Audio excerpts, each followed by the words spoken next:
Hello everyone, welcome back to our channel Rajasthan Government School Teacher.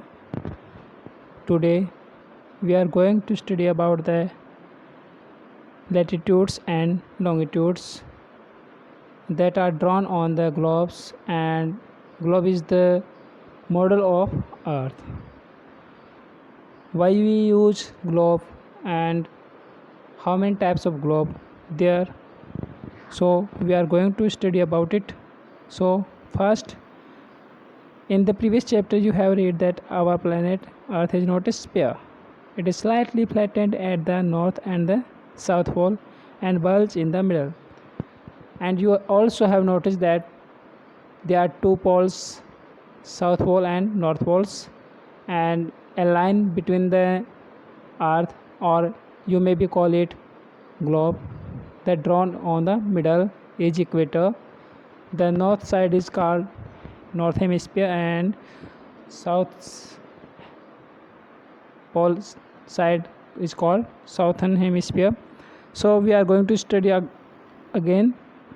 Can you imagine how it looks? You may look at globe carefully in your classroom to get an idea. Globe is a true model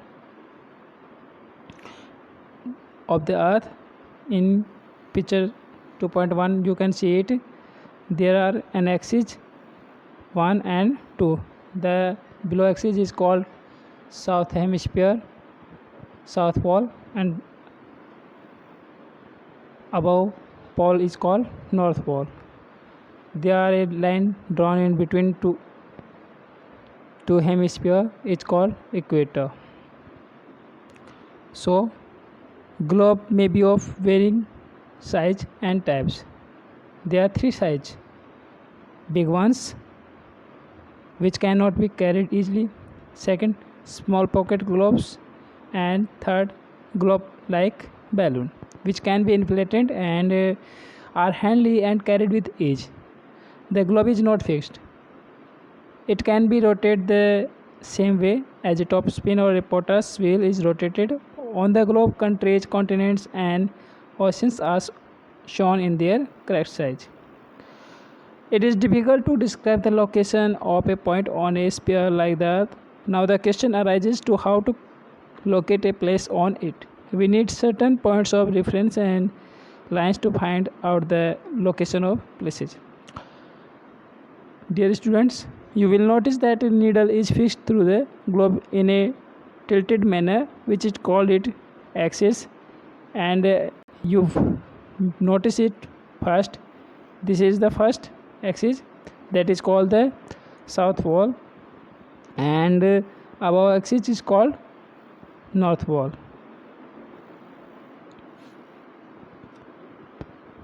There are two poles, north pole and south pole. The globe can be moved around the needle from west to east, just as the earth moves. But remember, there is a major difference. The real earth has no such needles. It moves around its axis, which is an imaginary line. Another imaginary line running on the globe divides it into two equal parts. This line is known as the equator. Equator is drawn between the globe equally, and it divides earth is separate: south pole, north pole, and north side is called southern hemisphere and upper side is called northern hemisphere. The northern half of the earth is known as the northern hemisphere and the southern half is known as the southern hemisphere. They are both equal halves. Therefore the equator is an imaginary circular line and is a very important reference point to locate places on the earth. All parallel circle from the equator up to pole are called parallel of latitudes. Latitude are measured in degrees. You can be known latitude like these lines. The equator represents the 0 degree latitudes. It's called that indicate the 0 degree, and you can see it here.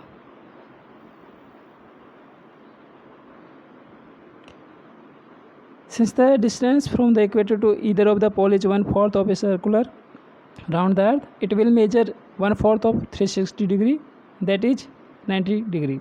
Thus 90 degree north latitude marks the north pole and 90 degree south latitude marks the south pole.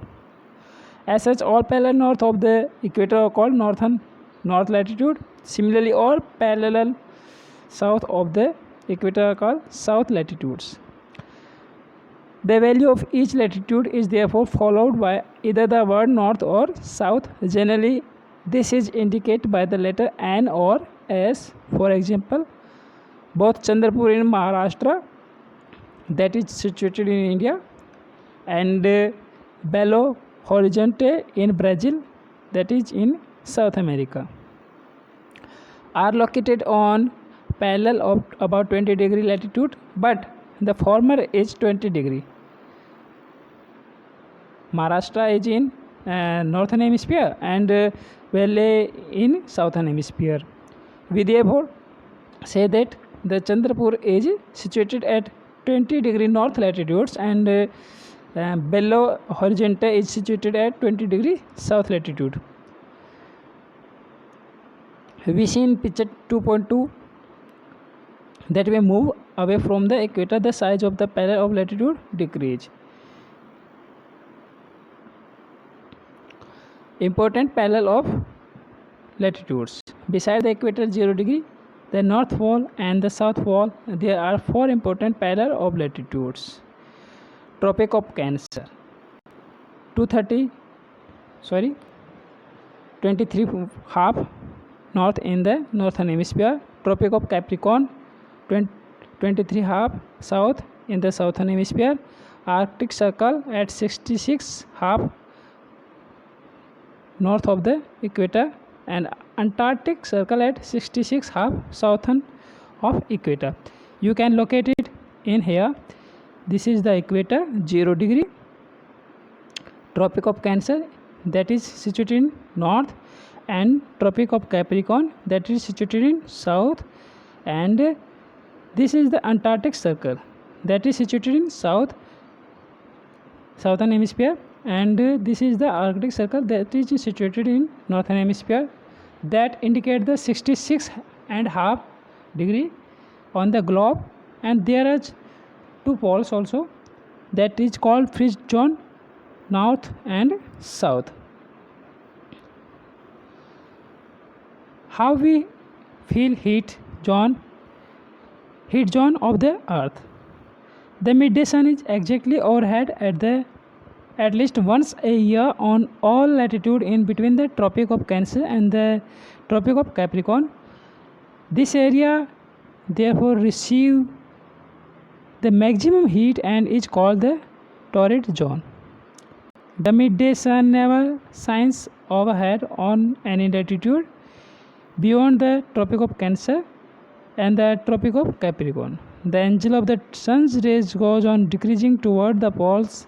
As such, the areas bounded by the Tropic of Cancer and Arctic Circle in the northern hemisphere and the Tropic of Capricorn and the Antarctic Circle in the southern hemisphere have moderate temperatures. Because of Earth's axis, they are therefore called temperate zones. Areas lying between the Arctic Circle and the North Pole in the northern hemisphere and the Antarctic Circle and the South Pole in the southern hemisphere are very cold. It is because here the sun doesn't rise much above the horizon. Therefore, its rays are always slanting and provide less heat. They are therefore called it freeze zone, very cold. So you have studied here about the latitudes. Now we studied about the longitudes. What is longitudes and how we indicate it on globes? Students, you know these parallel lines are latitudes, but they are lines that drawn up to down. These are longitudes. They are 360 degrees. they 360 degrees divided into parts 180 east and west. To fix the position of a place, it is necessary to know something more than the latitude of that place. You can see the, for example, that Tonga Island and Mauritius Island are situated in the same latitude, 20 degrees south. Now, in order to locate them precisely, we must find how, for east or west, these places are from a given line of reference running from the North Pole to South Pole. These lines of reference are called the meridians of longitudes, and the distance between them are measured in degree of longitudes. Each degree is further divided into minutes and minutes into second. And you also know the time is also divided into 24 hour. One watch is divided in 24 hour, and per hour is divided into 60 minutes or 360 by 20, multiply by 10 seconds. Unlike parallel of latitude, all meridians are of equal lengths, thus it was difficult to number the meridians. Hence, all countries decided that the count should begin from the meridian which passed through Greenwich, and Greenwich indicate the 0 degree meridian. Where the British Royal Observatory is located, the meridian is called the prime meridian. Its value is 0 degree longitude, and from we count 180 eastward as well as 180 degree westward. The prime meridian and 180 degree meridian divide the earth into two equal halves, the eastern and the western hemisphere. Therefore, the longitude of a place is followed by the letter E and the W for the west. It is, however, interesting to note that 180 degree east and 180 degree west meridian are on the same line. Now look at the grid of the parallel of longitude, latitudes and meridian of longitude on the globe. You can locate any point on the globe very easily if you know its latitude and longitude. For example, Dhubri in Assam is situated at 26 degree north latitude and 90 degree east longitude. Find out the point where these two lines cut each other. That point will be location of Dhubri. To understand this, clearly draw equidistant vertical and horizontal lines on a paper. Label the vertical rows with number and horizontal rows with the letter. Draw some small circle randomly on points where these horizontal and vertical lines intersect each other. Name these small circle as A, B, C, D and E. Let vertical lines present east longitude and horizontal line as north latitudes. Now you will see that circle A is located on B north latitude and 1 degree east longitude. Find out the location of the circle. There are a map that is indicate the globes. Simple. Today we know about the longitude and the latitude and what is globe. Thanks for watching the channel. For more video, come on for our channel. Thanks.